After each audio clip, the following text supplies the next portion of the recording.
News, ಇದು ನಿಮ್ಮ ಧ್ವನಿ. ನಮಸ್ಕಾರ. ಎಸ್ ನ್ಯೂಸ್ಗೆ ಸ್ವಾಗತ. ನಾನು ಎಸ್ ದೇವೇಂದ್ರಗೌಡ. ಇಂದಿನ ಮುಖ್ಯಾಂಶಗಳು. ಕನ್ನಡದ ಮೇಲಿರುವ ಅಭಿಮಾನ ಕನ್ನಡಿಗರ ಮೇಲಿಕ್ಕಿಲ್ಲ. ಎಂ ಗೋಪಾಲಕೃಷ್ಣ. ವಸತಿ ನಿಲಯಗಳಿಗೆ ಹೊಸ ಅರ್ಜಿ ಆಹ್ವಾನಿಸಲು ದಲಿತ ವಿದ್ಯಾರ್ಥಿ ಪರಿಷತ್ ಒತ್ತಾಯ. ಛಲವಾದಿ ಸಮುದಾಯದ ಅಭಿವೃದ್ಧಿಗೆ ಪದಾಧಿಕಾರಿಗಳು ಶ್ರಮವಹಿಸಲು ಶಿವರಾಜ್ ಜಾನೇಕಲ್ ಕರೆ. ಕುಷ್ಟಗಿ ರಸ್ತೆಯಲ್ಲಿ ಹಾಕಿರುವ ಬೃಹತ್ ಜಾಹೀರಾತು ಬೋರ್ಡ್ ಕುರಿತು ರಕ್ಷಣಾ ವೇದಿಕೆಯಿಂದ ಲೋಕಾಯುಕ್ತಕ್ಕೆ ದೂರು. ಸಾಹಿತ್ಯಕ್ಕೆ ಜಂಬಣ್ಣ ಅಮರ ಚಿಂತರ ಕೊಡುಗೆ ಅಪಾರ. ದಾನಪ್ಪ ನೀಲೋಗಲ್. ವಾರ್ತೆಗಳ ವಿವರ. ಲೋಕಸಭೆಯಲ್ಲಿ ಇಂದು ಕರ್ನಾಟಕದ ಸಂಸದರಾದ ಪ್ರಹ್ಲಾದ್ ಜೋಶಿ ಹಾಗೂ ಎಚ್.ಡಿ. ಕುಮಾರಸ್ವಾಮಿ ಅವರು ಕನ್ನಡದಲ್ಲಿ ಪ್ರಮಾಣ ವಚನ ಸ್ವೀಕರಿಸಿ ಸುದ್ದಿ ಹೆಮ್ಮೆಯ ಸಂಗತಿ ಎನ್ನುವಂತೆ ಮಾಧ್ಯಮಗಳಲ್ಲಿ ಸುದ್ದಿಯಾಗುತ್ತಿದೆ. ಆದರೆ ಹಿಂದೆ ಕನ್ನಡಿಗರಿಗೆ ಅನ್ಯಾಯ ಆದಾಗ ಮೌನ ವಹಿಸಿದ್ದು ಏಕೆ ಎನ್ನುವುದು ಎಂ ಗೋಪಾಲಕೃಷ್ಣ ಅವರ ಪ್ರಶ್ನೆ. ಕೇಂದ್ರದಲ್ಲಿ 2 ಬಾರಿ ಪೂರ್ಣ ಬಹುಮತದಿಂದ ಹಾಗೂ ಈ ಬಾರಿ ಮಿತ್ರ ಪಕ್ಷಗಳ ಸಹಾಯದಿಂದ ಅಧಿಕಾರ ನಡೆಸುವ NDA ಸರ್ಕಾರ ಇಂದು ಪ್ರಥಮ ಅಧಿವೇಶನದಲ್ಲಿ ಸಂಸದರ ಪ್ರಮಾಣ ವಚನ ಕಾರ್ಯಕ್ರಮದಲ್ಲಿ ಕರ್ನಾಟಕದ BJPಯ ಸಂಸದರಾದ ಪ್ರಹ್ಲಾದ್ ಜೋಶಿ ಹಾಗೂ JDSನ ಎಚ್.ಡಿ. ಕುಮಾರಸ್ವಾಮಿಯವರು ಕನ್ನಡದಲ್ಲಿ ಪ್ರಮಾಣ ವಚನ ಸ್ವೀಕರಿಸಿದ್ದು ಹೆಮ್ಮೆಯ ಸಂಗತಿ ಎನ್ನುವಂತೆ ಸುದ್ದಿಯಾಗುತ್ತಿದೆ. ಕನ್ನಡದಲ್ಲಿ ಪ್ರಮಾಣ ವಚನ ಸ್ವೀಕರಿಸಿ ಕನ್ನಡಿಗರಿಗೆ ಗೌರವ ಕೊಡುವ ಈ ಸಂಸದರು ಈ ಹಿಂದಿನ ಕೇಂದ್ರ ಸರ್ಕಾರ ಕನ್ನಡಿಗರಿಗೆ ಅನ್ಯಾಯ ಮಾಡಿದಾಗ, ಅಂದರೆ ಕರ್ನಾಟಕಕ್ಕೆ ಬರಬೇಕಾದ GST ಪಾಲು, ಬರ ಪರಿಹಾರದ ನಿಧಿ ಕೊಡದೆ ಸತಾಯಿಸಿದಾಗ ಕರ್ನಾಟಕದ ಸರ್ಕಾರ ಕೇಂದ್ರ ಸರ್ಕಾರದ ವಿರುದ್ಧ ಮಾತನಾಡುವಾಗ ಈಗ ಕನ್ನಡದಲ್ಲಿ ಪ್ರಮಾಣ ವಚನ ಸ್ವೀಕರಿಸಿದ್ದ ಈ ಸಂಸದರಲ್ಲಿ ಒಬ್ಬರು ಮೌನವಾಗಿದ್ದರು, ಇನ್ನೊಬ್ಬರು BJP ಪಕ್ಷದ ವಕ್ತಾರರಂತೆ ಮಾತನಾಡಿದ್ದು ಏಕೆ? ಆಗ ಕನ್ನಡಿಗರು ನೆನಪಿರಲಿಲ್ಲವೇ? ಕನ್ನಡದ ಮೇಲಿರುವ ಅಭಿಮಾನ ಕನ್ನಡಿಗರ ಮೇಲೇಕಿಲ್ಲ. ಈ ರಾಜಕೀಯ ದಾಳಕ್ಕೆ ಕರ್ನಾಟಕದ ಜನ ಮೋಸ ಹೋಗಬಾರದು ಎನ್ನುತ್ತಾರೆ ಸಮುದಾಯದ ಸಂಘಟನೆಯ ಮುಖಂಡ ಎಂ ಗೋಪಾಲಕೃಷ್ಣ. ಪ್ರಹ್ಲಾದ್ ಜೋಶಿ ಎಂಬ ಹೆಸರಿನವನಾದ ನಾನು ಹರದನಹಳ್ಳಿ ದೇವೇಗೌಡ ಕುಮಾರಸ್ವಾಮಿ ಎಂಬ ಹೆಸರಿನವನಾದ ನಾನು ಲೋಕಸಭೆ ಇಂದು ದೆಹಲಿಯಲ್ಲಿ ಸಂಸದರ ಪ್ರಮಾಣ ವಚನ ಸಮಾರಂಭದಲ್ಲಿ ಪ್ರಹ್ಲಾದ್ ಜೋಶಿ ಅವರು ಕನ್ನಡದಲ್ಲಿ ಪ್ರಮಾಣ ವಚನ ಸ್ವೀಕಾರ ಮಾಡಿದ್ದನ್ನು ಹಲವಾರು ಪತ್ರಿಕೆಗಳು ಸುದ್ದಿ ಮಾಡಿವೆ. ಇದು ಸ್ವಾಗತಾರ್ಹ. ಆದರೆ ಇದೇ ಸಂಸದರು ಹಿಂದೆ ಕನ್ನಡಕ್ಕೆ ಹಲವಾರು ರೀತಿಯಲ್ಲಿ ಅನ್ಯಾಯ ಆದಾಗ ಯಾವುದೇ ರೀತಿಯ ಪ್ರತಿಭಟನೆ ಮಾಡಲಿಲ್ಲ, ಕೇಂದ್ರ ಸರ್ಕಾರದ ವಿರುದ್ಧ ಧ್ವನಿ ಎತ್ತಲಿಲ್ಲ. ಏಕೆಂದರೆ ಬರೀ ಕನ್ನಡದ ಮೇಲಿರುವ ಪ್ರೀತಿ ಅಷ್ಟೇ ಸಾಕೆ, ಕನ್ನಡಿಗರ ಮೇಲಿರುವ ಪ್ರೀತಿ ಯಾಕಿಲ್ಲ ಎಂಬುದು ನಮ್ಮ ಪ್ರಶ್ನೆ. ಸಮುದಾಯ ಸಂಘಟನೆ ಸದಸ್ಯ ಎಂ ಗೋಪಾಲಕೃಷ್ಣ, ಸಿಂಧನೂರು. ಶಾಲಾ ಕಾಲೇಜುಗಳು ಆರಂಭವಾಗಿ, ಆದರೆ ಇದುವರೆಗೂ ಹಾಸ್ಟೆಲ್ ಪ್ರವೇಶಕ್ಕೆ ಅರ್ಜಿ ಆಹ್ವಾನಿಸಿಲ್ಲ.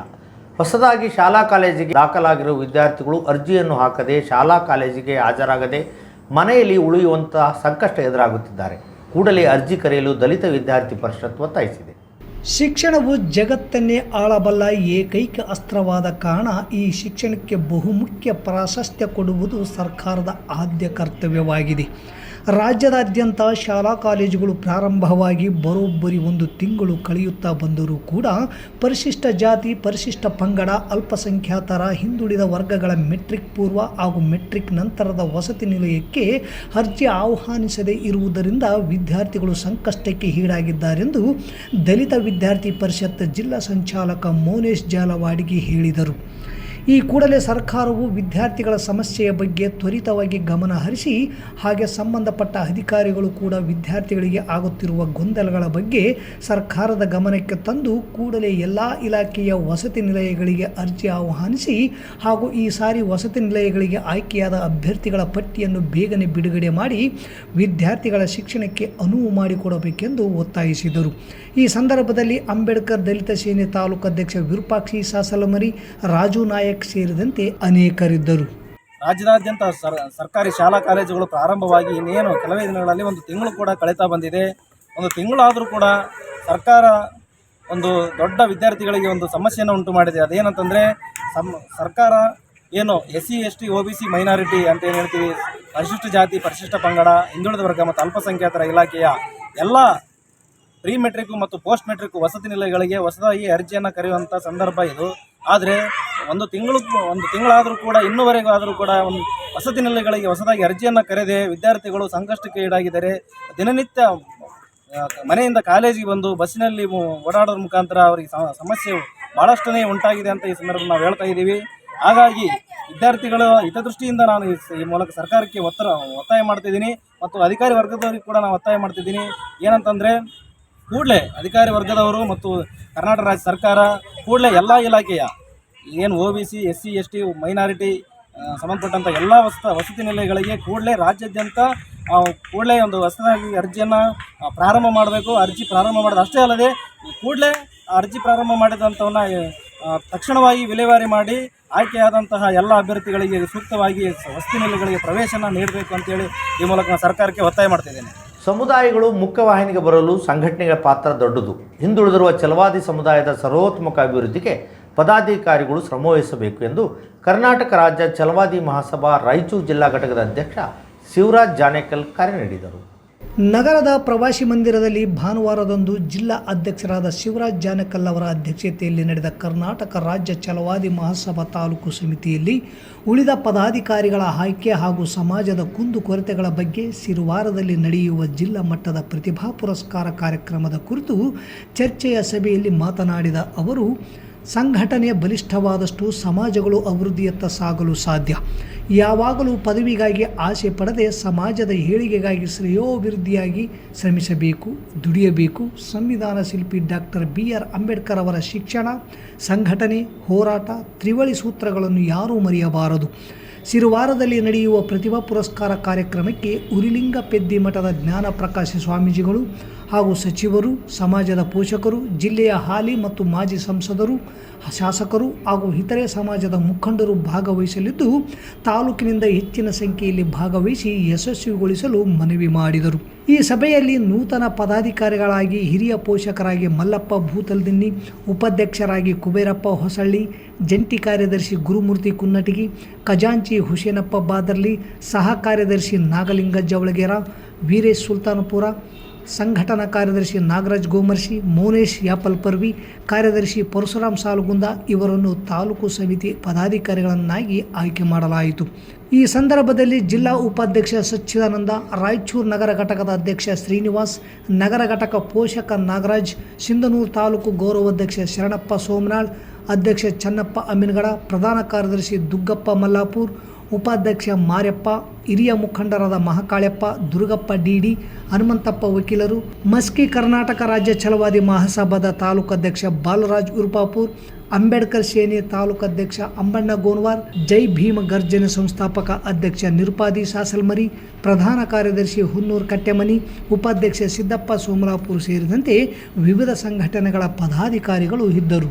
ಮಂಡಲ ಕಾರ್ಯದರ್ಶಿ ಕರೆದು ನಾನು ಎಷ್ಟು ಲೆಕ್ಕ ಮಾಡೋನೆ ನೋಡೋನೆ ಚಟುವಟಿಕೆ ಬಗ್ಗೆ ಸೈನ್ ಹಾಕಿ ಅದು ನಾನು ಯಾವುದೇನಿರಲಿ ನನ್ನ ತೆಗೀಲಿ. ನಾನು ಮಾಡೋದು ಮಾತ್ರ 100% ಸತ್ಯ ಕರೆಕ್ಟಾಗಿ ಕೆಲಸ ಮಾಡಿ ಬಾಬಾ ಸಾಹೇಬ್ ಹೇಳಿಕೊಟ್ಟದ ಕೆಲಸ. ನಮಗೊಂದು ಪೋಸ್ಟ್ ಜವಾಬ್ದಾರಿ ಕೊಟ್ಟು ಇನ್ನೊಂದು ಕಾರ್ಯ ಹಿಂಗೆ ಹಿಡ್ಕೊಂಡು ಹೋಗಿ ನಾವು ಜೂಪಾಯಿ ಹಾಕೊಂಡು ಹೋಗ್ಬಿಟ್ರೆ ಬರೀ ಅಧ್ಯಕ್ಷರು ಅಂತಾರೆ. ನಾನು ಅಧ್ಯಕ್ಷ ಅಲ್ಲ, ಜನರು ಮಾಡಿದವರು ಅಧ್ಯಕ್ಷ, ಜನರಿಗೆ ನ್ಯಾಯ ಕೊಟ್ಟರೆ ನಾನು ಅಧ್ಯಕ್ಷ. ಅದಕ್ಕೋಸ್ಕರ ಆ ಕೆಲಸ ಪರಿಪೂರ್ಣವಾಗಿ ಮಾಡ್ತಾರೆ ಅಂತಕ್ಕಂಥದ್ದು ನನ್ನ ಅನಿಸಿಕೆ ಆಗಿದೆ. ಮುಂದಿನ ದಿನಗಳಲ್ಲಿ ನಾನು ಕೈ ಜೋಡಿಸ್ಕೊಂಡು ನಾನು ಆದೇಶ ಅಲ್ಲ ಇತ್ತು ಈಗ ಎಲ್ಲರೂ ಮಾಡೋ ರೀತಿಯಿಂದ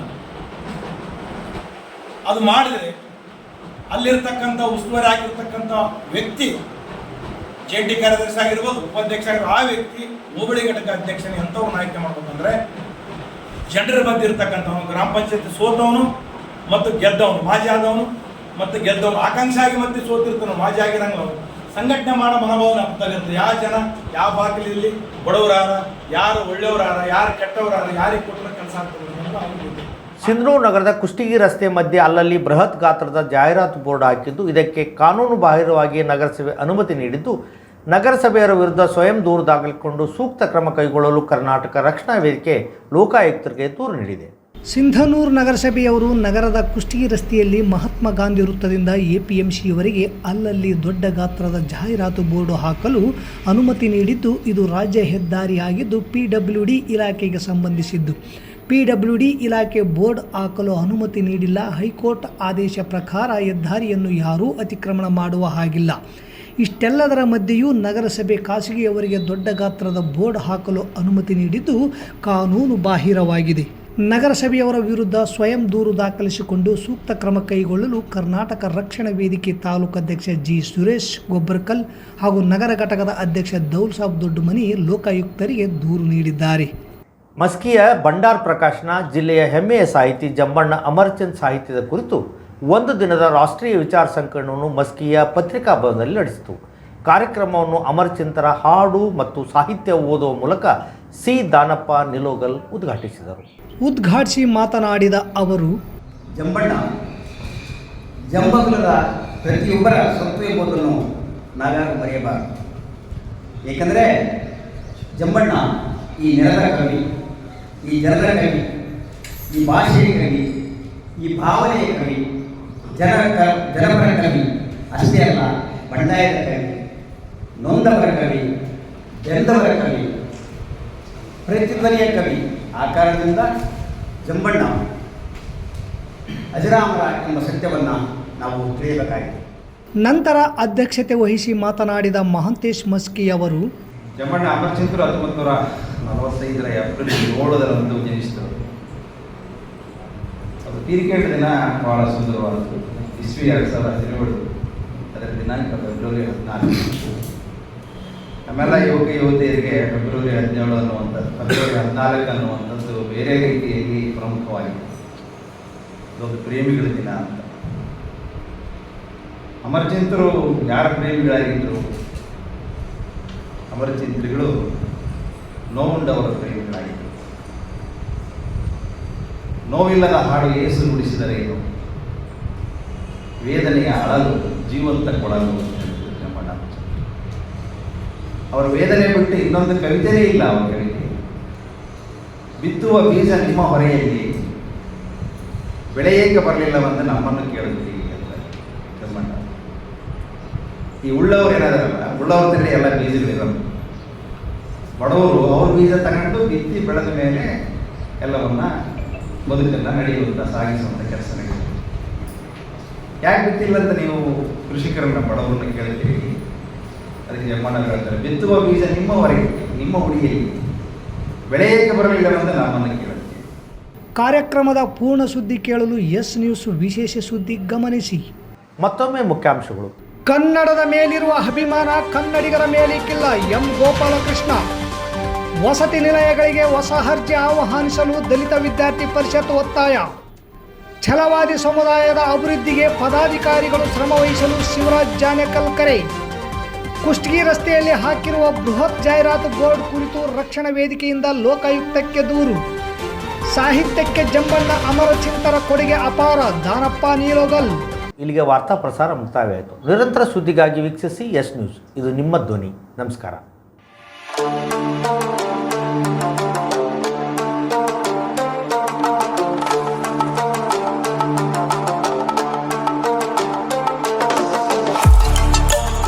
ಕೇಂದ್ರ ಮತ್ತು ರಾಜ್ಯ ಸರ್ಕಾರದಿಂದ ಮಾನ್ಯತೆ ಪಡೆದ ಸಂಸ್ಥೆ sunrise group of institute Sindhanur. ನಿಮ್ಮ ಮಕ್ಕಳ ಉಜ್ವಲ ಭವಿಷ್ಯಕ್ಕಾಗಿ Sunrise college of pharmacy, school of nursing ಮತ್ತು ಪ್ಯಾರಾಮೆಡಿಕಲ್ ಕಾಲೇಜ್ ಸಿಂಧನೂರು ಈ ಸಂಸ್ಥೆಗೆ ಒಮ್ಮೆ ಭೇಟಿ ನೀಡಿ. ಈ ಸಂಸ್ಥೆಯಲ್ಲಿರುವ ಕೋರ್ಸ್ಗಳು ಬಿ ಫಾರ್ಮಸಿ ವಿದ್ಯಾರ್ಹತೆ PUC ಮತ್ತು ಸೈನ್ಸ್ ಪಾಸ್, ಅವಧಿ 2 ವರ್ಷ. ನರ್ಸಿಂಗ್ GNM PUC ಕಲಾ ವಿಜ್ಞಾನ ವಾಣಿಜ್ಯ ಪಾಸ್, ಅವಧಿ 3 ವರ್ಷ. ಪ್ಯಾರಾಮೆಡಿಕಲ್ DMLT ಮತ್ತು DHI ವಿದ್ಯಾರ್ಹತೆ SSLC ಅಥವಾ PUC ವಿಜ್ಞಾನ, ಅವಧಿ 3 ವರ್ಷ.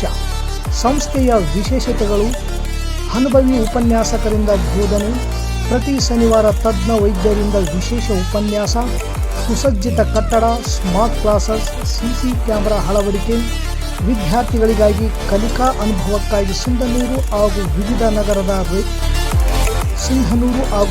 ನಗರದ ವೈದ್ಯರಿಂದ ಉಚಿತ ಆರೋಗ್ಯ ತಪಾಸಣಾ ಶಿಬಿರದ ಮೂಲಕ ವಿದ್ಯಾರ್ಥಿಗಳಿಗೆ ವಿಶೇಷ ಕಲಿಕಾ ಅನುಭವ. ಪ್ರವೇಶಕ್ಕಾಗಿ ಹಿಂದೆ ಭೇಟಿ ನೀಡಿ. ಇರ್ಫಾನ್ ಕೆ ಅಧ್ಯಕ್ಷರು, Sunrise group of institute, Renuka Yellamma ದೇವಸ್ಥಾನದ ಹತ್ತಿರ, ವಾಸವಿ ಗುಡಿ ಎದುರುಗಡೆ, ರಾಯಚೂರು ರಸ್ತೆ, ಸಿಂಧನೂರು. Pin number 514728. ದೂರವಾಣಿ ಸಂಖ್ಯೆ 8197143588 9036731385. ಹಿಂದೆ ಭೇಟಿ ನೀಡಿ ನಿಮ್ಮ ಮಕ್ಕಳ ಉಜ್ವಲ ಭವಿಷ್ಯಕ್ಕಾಗಿ. ಕೇಂದ್ರ ಮತ್ತು ರಾಜ್ಯ ಸರ್ಕಾರದಿಂದ ಮಾನ್ಯತೆ ಪಡೆದ ಸಂಸ್ಥೆ sunrise group of institute Sindhanur.